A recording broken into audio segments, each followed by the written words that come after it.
জলপাইগুড়ি বিধানসভা কেন্দ্রের ভারতীয় জনতা পার্টির প্রার্থী হয়েছেন আইনজীবী অনন্তদেব অধিকারী।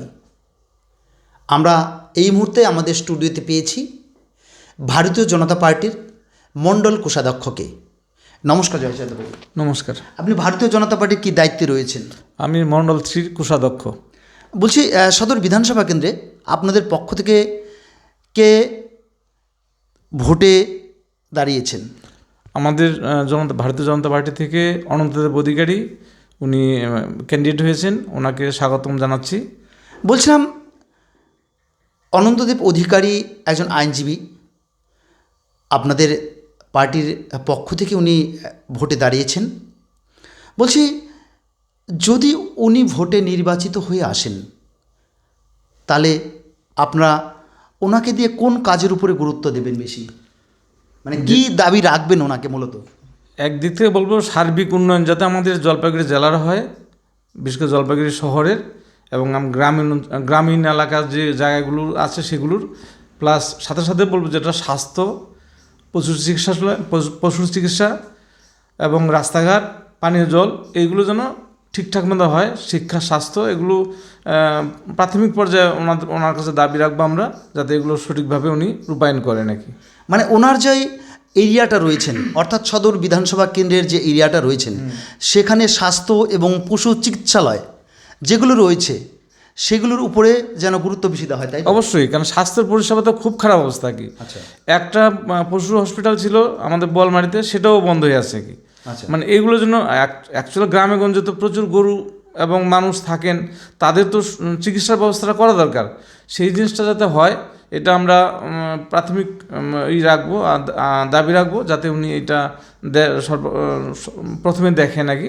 বাকি যে সমস্যাগুলো আছে, রাস্তাঘাট, মানে পানীয় জল, শিক্ষা, বেকারত্ব, এগুলো তো অবশ্যই আমাদের দাবির মধ্যে থাকবে। এবং উনি মোট কথা সার্বিক বিকাশ যাতে আমাদের এই সদর জলপাইগুড়িতে হয়, সেটা আমরা ওনার কাছে দাবি রাখবো। গতকালই ওনার নাম ঘোষণা হয়েছে, তো ইতিমধ্যেই হয়তো প্রচারে বেরিয়েছেন। আপনারা কি ইস্যু নিয়ে বা মানুষের কাছে কি বার্তা নিয়ে পৌঁছবেন? আমাদের একটাই উদ্দেশ্য যে দেশের এবং এলাকার স্বার্থে যাতে ডেভেলপ হয়, সেইটা মানুষের কাছে যাব।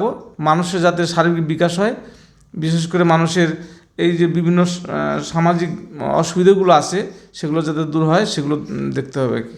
যুব সমাজ, সামাজিক অবক্ষয়তা রয়েছে, যুব সমাজকে মানে সঠিক রাস্তা দেখানো বা মূল স্রোতে ফিরে নিয়ে আসা বা তাদের বেকারত্ব দূরীকরণের বিষয়টা কতটা গুরুত্ব সহকারে দেখা হবে? এটা একদম 100% গুরুত্ব দিয়ে দেখা হবে। এবং বিশেষ করে আমাদের যুব সমাজকে একদম তলানিতে ঠেকে দিয়েছে, এই মদের লাইসেন্স এত বেশি দিয়েছে যে এগুলো যাতে রোধ হয় এবং সমাজের যে অবক্ষয়টা যাতে মোচন হয়, এবং শিক্ষার যে হালটা এত খারাপ যে অনেক স্কুলে টিচার নেই, স্টুডেন্ট আছে, টিচার নেই, বিভিন্ন বেহাল অবস্থা, এগুলো যাতে সঠিকভাবে রূপায়ণ হয়, সেই দাবিটা ওনার কাছে রাখবো, যাতে উনি এগুলো পূরণ করেন।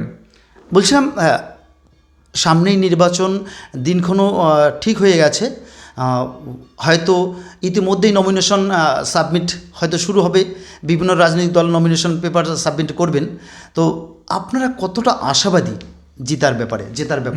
এবার আমরা একদম 100% আশাবাদী, এবং আমরা জিতবো, এবং অনেক ডিফারেন্সে জিতবো এবার আর কি। কারণ আমাদের সেইভাবেই প্রস্তুতি আছে, এবং এই বিভিন্ন জয়েনিং কন্টিনিউ চলছে আর কি। গতকালও আমাদের মানে কানাপাড়া 217 নম্বর বুথে 11টা ফ্যামিলি জয়েন করেছে, এবং 218 বুথে 2টো ফ্যামিলি জয়েন করেছে আর কি। এটা বরাবর চলছে আমাদের আর কি। এই যে ভোটের আগে দল বদল, পালাবদল হচ্ছে, যদি আপনারা নির্বাচিত হয়ে আসেন তাহলে শ্রমজীবী মানুষ যারা আলুতে দাম পাচ্ছেন না, কৃষক মেহনতি মানুষ যারা এই মুহূর্তে আলুতে দাম পাচ্ছে না, নষ্ট হয়ে যাচ্ছে, তাদের জন্য কতটা গুরুত্ব দেওয়া হবে? অবশ্যই, এটা তো আমি একজন কৃষক হিসেবে আমাদের এলাকার, আমি নিজেও চাষ করি, আমি শিক্ষকতা করতাম, কিন্তু নিজেও চাষ করি, এইটা তো অবশ্যই গ্রামের মেরুদণ্ড হলো কৃষি। এইটাই যেমন এখন আলুর যে সমস্যাটা কি, হিমঘরে বন পাওয়া যাচ্ছে না, ঠিক মতো দাম পাওয়া যাচ্ছে না, এই বিষয়গুলো খুব গুরুত্ব দিয়ে দেখা হবে আর কি। এবং যাতে আগামী দিনে এগুলো সঠিক ভাবে মানুষ উপকৃত হয় আর কি। মানে কৃষকরা যেন চাষবাসে ন্যায্য মূল্য পেতে পারেন, সেটাই তো বলছেন? অবশ্যই, এবং বাইরে স্টেটে যাওয়ার ক্ষেত্রে যে প্রতিবন্ধকতা প্রতি বছর মমতা ব্যানার্জি তৈরি করে, এটা যাতে না হয়। আমাদের আলুটা যদি বাইরে যায় তাহলে দামটা বরাবর ঠিকঠাক থাকবে আর কি।